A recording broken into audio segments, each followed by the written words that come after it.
అనుబంధమైన విషయములను పొందుపరచుటకు తెలంగాణ పంచాయతీరాజ్ చట్టం 2018లోని 5వ చట్టం చేయబడినది. పైన చెప్పిన చట్ట ప్రయోజనముల కొరకు ఈ చట్టంలోని 8వ షెడ్యూల్ గ్రామాల జాబితాను కలిగి ఉన్నది అధ్యక్ష. 1980-1990లలో సంభవించిన జనాభా విస్ఫోటనం వలన ఆహార భద్రతకు ముప్పు వాటిల్లడమే కాకుండా పోషకాహార లోపము, నిరుద్యోగము, వ్యాధులు అదేవిధంగా తగ్గిన ఉత్పాదకత మరియు ప్రతికూల సామాజిక ఆర్థిక ఫలితాలతో సహా పేదరికంకు సంబంధించినటువంటి సమస్యలు ఈ జనాభా పెరుగుదలతో ముడిపడి ఉన్నాయి అధ్యక్ష. దీనికి అధిగమించుటకు గాను 1994 మే 30వ తేదీన మరి అమల్లోకి వచ్చినటువంటి తెలంగాణ పంచాయతీరాజ్ చట్టము 1994 యొక్క 21 సెక్షన్లోని సబ్ సెక్షన్ 3 కింద 2 పిల్లల పరిమితిని జనాభాను నియంత్రించే చర్యగా అమలులోకి తీసుకొచ్చింది అధ్యక్ష. 2 సంతానం ఉండడం వలన ఇద్దరు సంతానం ఉండాలనే నియమాన్ని అమలు చేసిన 30 సంవత్సరాల తర్వాత ప్రభుత్వము జనాభా విధానాన్ని సమీక్షించి తెలంగాణలోని గ్రామీణ ప్రాంతాలలో సంతానోత్పత్తి రేటు 1.7 చొప్పున సంతానము కలిగి ఉన్నది అధ్యక్ష. ఇది సంతానోత్పత్తి భర్తీ చేయగల స్థాయి కంటే తక్కువగా ఉన్నది అధ్యక్ష. ఈ తగ్గుదలకు కుటుంబ నియంత్రణపై పెరిగిన అవగాహన, మెరుగైన ఆరోగ్య సంరక్షణ ప్రత్యేకించి మహిళల్లో పెరిగినటువంటి అక్షరాస్యత మరియు పెరిగిన ఆర్థిక స్థిరత్వము వంటి అనేక కారణాలను చూడవచ్చు అధ్యక్ష. మొత్తం సంతానోత్పత్తి రేటు 1.7 స్థాయిలో కొనసాగించడానికి అనుమతిచ్చినట్లయితే భవిష్యత్తులో ఇది తెలంగాణ రాష్ట్ర జనాభా ప్రయోజనాలకు ప్రతికూలంగా మారుతున్నది అధ్యక్ష. రాష్ట్రంలోని తర్వాతి తరాల దీర్ఘకాల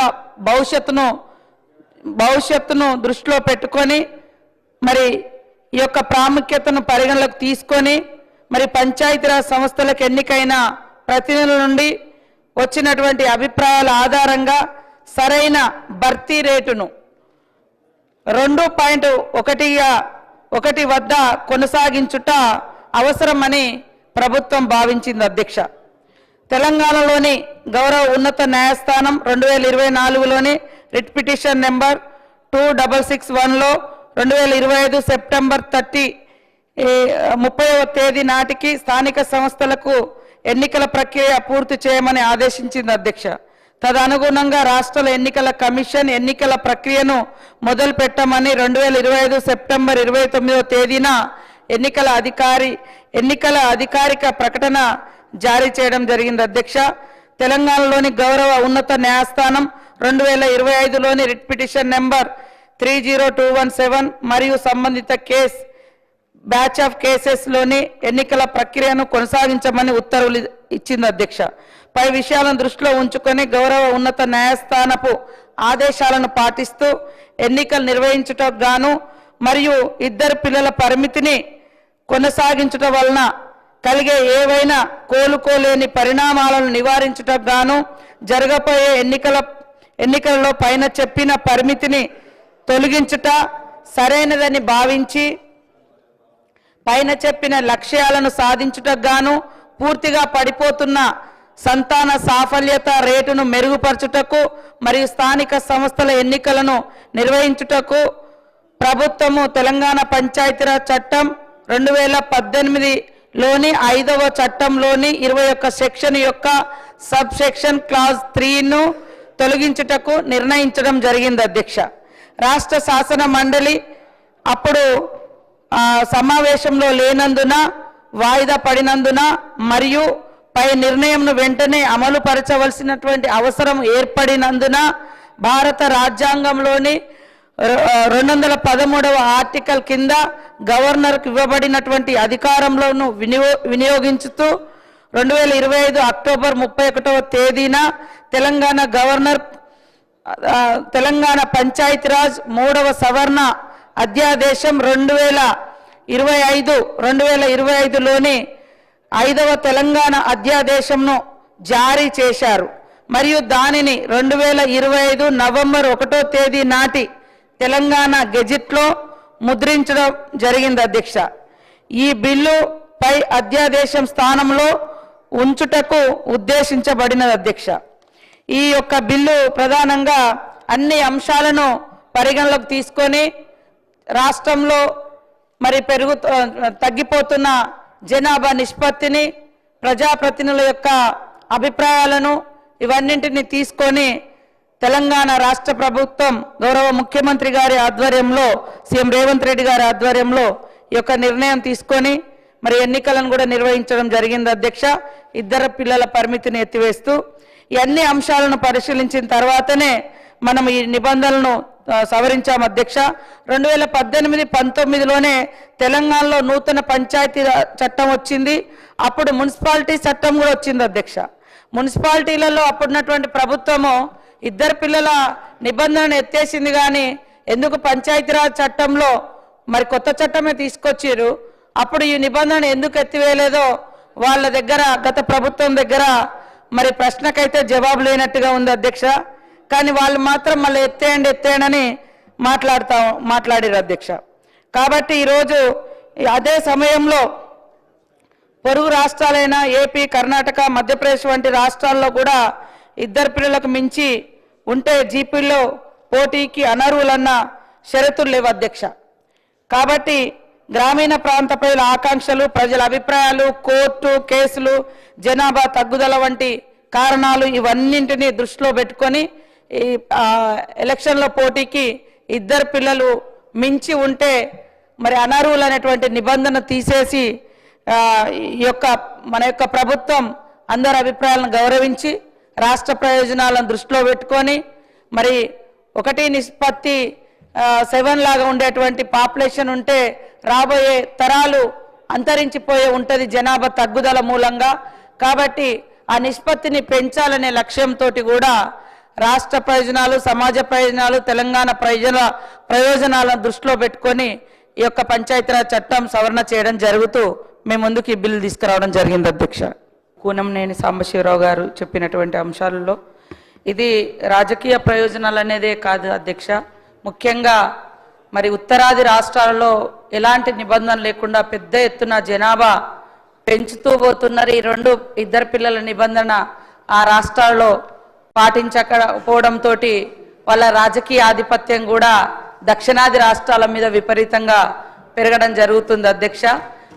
దక్షిణాది రాష్ట్రాలలో గత 30 సంవత్సరాలుగా ఈ 2 పిల్లల నిబంధన పాటిస్తూ సరే ప్రజల్లో కూడా కొంత చైతన్యం వచ్చింది. ఎవరికి వాళ్ళు కూడా స్వీయ నియంత్రణ కూడా దాదాపుగా పాటిస్తూ ఉన్నటువంటి పరిస్థితి కూడా ఉంది. ఈ క్రమంలో పూర్తిగా జనాభా పెరుగుదల అనేది పడిపోతే ఓల్డేజ్ వాళ్ళ సంఖ్య పెరిగి మరి నెక్స్ట్ జనరేషన్ అనేది కూడా మరి చాలా లో అయిపోతే కూడా ఇబ్బందికరమైన సిచ్యువేషన్ ఉంటుంది. సమాజ అభివృద్ధిని కూడా మనం కొనసాగించుకోవాల్సిన అవసరం ఉంది. కాబట్టి ఇలాంటి నిర్ణయం తీసుకోవడం జరిగింది.